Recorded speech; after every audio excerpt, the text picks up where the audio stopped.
ये कहानी है एक ऐसी लड़की की जो हाईलैंड्स में एक रिमोट पेट्रोल स्टेशन पर अपने फादर के साथ रहती है। जहां वो रहती है वो जगह शहर से बहुत दूर है, इसीलिए वो अकेला फील करने लगती है। हेलो दोस्तों, आज हम 2012 की एक स्कॉटिश मूवी एक्सप्लेन करने वाले हैं जिसका नाम है शेल। मूवी स्टार्ट होती है और हम हाईलैंड्स के सुनसान इलाके देख पाते हैं। इसी से आप अंदाजा लगा सकते हो कि यहाँ कौन आना चाहेगा। फिर हम एक गैस स्टेशन को देखते हैं। जब भी रास्ते से कोई बड़ा व्हीकल गुजरता तब घर में रखी सारी चीजें वाइब्रेट होने लगती थी। वहीं हम एक 17 साल की लड़की को भी देखते हैं जिसका नाम शेल था। वो अपने फादर के साथ इस गैस स्टेशन पर रहती थी जिसका नाम पीट था। ये दोनों न जाने यहाँ कब से रह रहे हैं। पीट यहाँ कार रिपेयरिंग का काम भी करता था पर उसे अक्सर मिर्गी के दौरे पड़ते थे। जब भी ऐसा होता था तब शेल उसके मुंह में कपड़ा रखती थी। जहाँ वो रहते थे वहाँ मुश्किल से 2-3 गाड़ियाँ ही गुजरती थी और कभी कभी तो हफ्ते तक एक भी गाड़ी नहीं गुजरती थी। रात को वहाँ इतनी ठंड पड़ती थी कि हीटर के बिना रह पाना मुश्किल हो जाता था। एक सुबह जब शेल उठती है तभी वहाँ एक गाड़ी आती है। वो उनका रेगुलर कस्टमर ह्यूग था। वो अपनी कार में पेट्रोल डलवाता है और पे करके चला जाता है। आज फ्राइडे था और वो संडे को लौटने वाला था। तो वहीं दूसरी तरफ हम पीट को देखते हैं जो कि कार रिपेयर कर रहा था।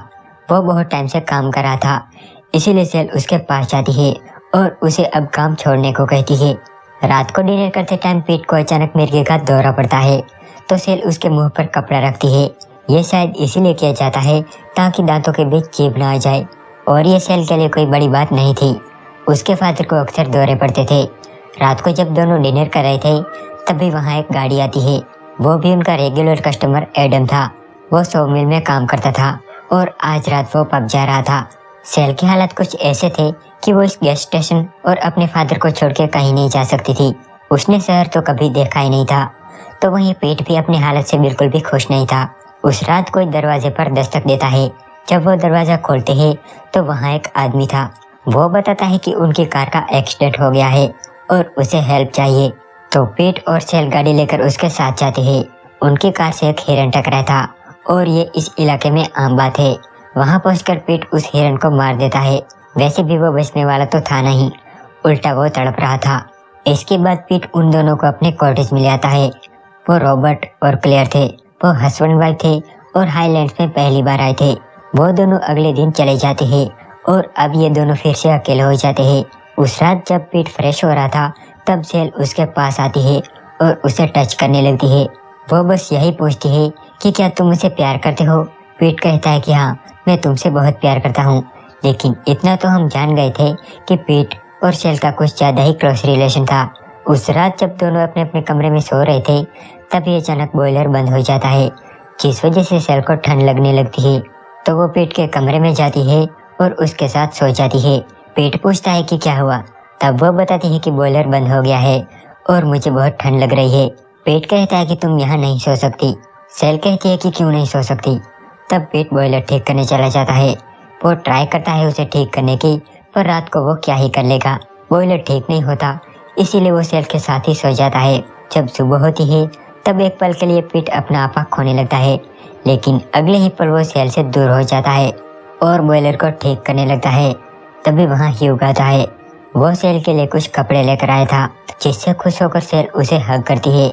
लेकिन ह्यूग यहाँ अपनी फीलिंग्स पर कंट्रोल नहीं कर पाता और शेल को पीछे से पकड़ लेता है, पर शेल उसमें इंटरेस्ट नहीं दिखाती, जिससे वो चला जाता है। दूसरी तरफ पीट अभी भी हीटर को ठीक करने में लगा था। शेल कहती है कि इतना हार्डवर्क क्यों कर रहे हो। इस पर पीट कहता है कि मैं हर रात तुम्हारे साथ नहीं सो सकता। एक दिन उनके पास एडम आता है। वो कहता है कि सॉ मिल में तोड़फोड़ करने से उसकी जॉब चली गई है और उसे उनके गैस स्टेशन में काम चाहिए।